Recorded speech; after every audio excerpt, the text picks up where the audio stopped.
little tip. If you want your children to start praying, among the first things you got to do is, as soon as salat arrives, make it a habit that you stop everything. You stop everything. Whatever you're doing, you're on your phone, you're reciting Quran, whatever you're doing, make it a habit. Doesn't matter if it's 8 out of 10 times, because sometimes you can't. Stop it in front of your children and let them see that the majority of the time you stop as soon as the salat comes and you get up and make salat. If you're a father and you go to the masjid, or you pray at home, or you're a mother, or you're a brother, or you're a sister, it doesn't matter who you are. And I say pray prayers in the house if you've got children every now and then, and invite your children to pray with you. They will know that prayer is very important. That's one of the tactics. Another thing you can do is words of dhikr. Whenever you leave your house, enter your car, come back home, go to sleep, wake up, make sure your dhikr is said out loud if your children are still small. Say it loudly and encourage them to say it with you, such as when you get in the car. Subhanalladhi sakhara lana hadha wa ma kunna lahu, and your children continue. Muqrinin, okay, wa inna ila rabbina, and they say lamunqalibun, even if they say it wrong. When I first taught my little daughter, she was about 2 years old, she used to say babablibum. But it doesn't matter, that's beautiful. As they get older, you instill that. Why don't you make dua in the morning as you're taking them to school? Say, today we're going to make dua for special people. Who do you want to choose? So and so. Let's make dua. All these beautiful things, brothers and sisters, you're teaching them, role modeling. Isn't that better than road rage?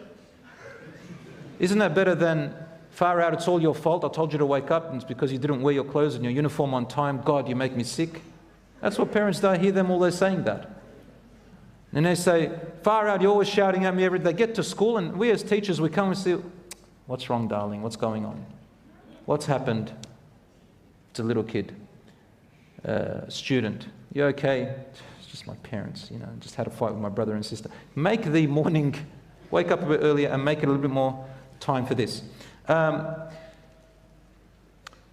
Teaching them to say Bismillah before they eat. Everybody does that. If they continue to do that and teach their children, that's an ongoing legacy for you. Being involved in their interests and their activities. Ask, what are their activities? Don't put it down. Don't say, why are you wasting your time reading a fantasy book about a dragon that flies to planet Zorro? Sit down with her. Sit down with him. Say, let's read it together and let's see what we're learning over here. Why don't you become a teacher? You see a little daughter or your little son looking on something to watch, cartoon thing, sit with them and say, what's happening over here? And be a teacher for them as they watch it. It works. And you can guide them, inshallah. So be involved in their interests and watch how much connection you will have with them. So take that advantage to teach them morals, ethics, and so on. Righteous company. Take them with you to the mosque every now and then. Of course, if you know that they're going to run amok in the masjid and you know your child's like that, maybe bring them in times when you know there's going to be less harm. And as they get older, inshallah, bring them to the masjid. Fathers, mothers, boys and girls. Even if it's outside of salat. The idea is to bring them and let them see the environment and the people and what their identity and community is. Try to visit people who have good character.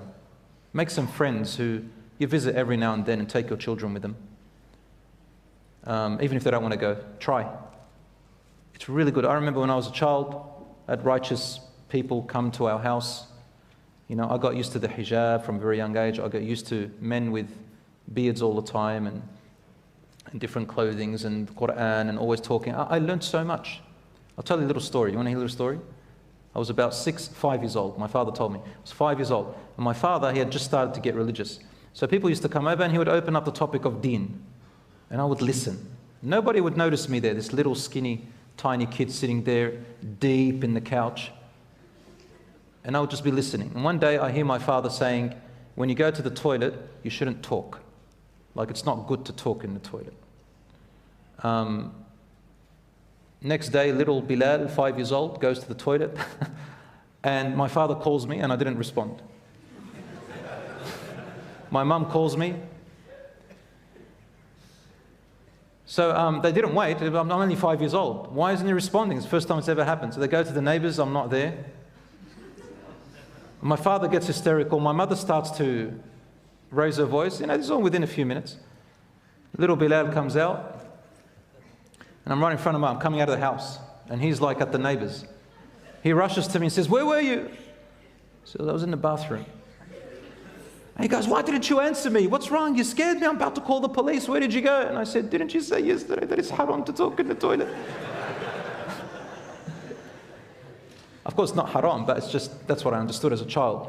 Instead, wallahi, he carried me, started making round the world twists with me, and he laughed and says, "Wallah, you're right. That is true. I did say that. Like, Allah yarda alak, may Allah make you righteous."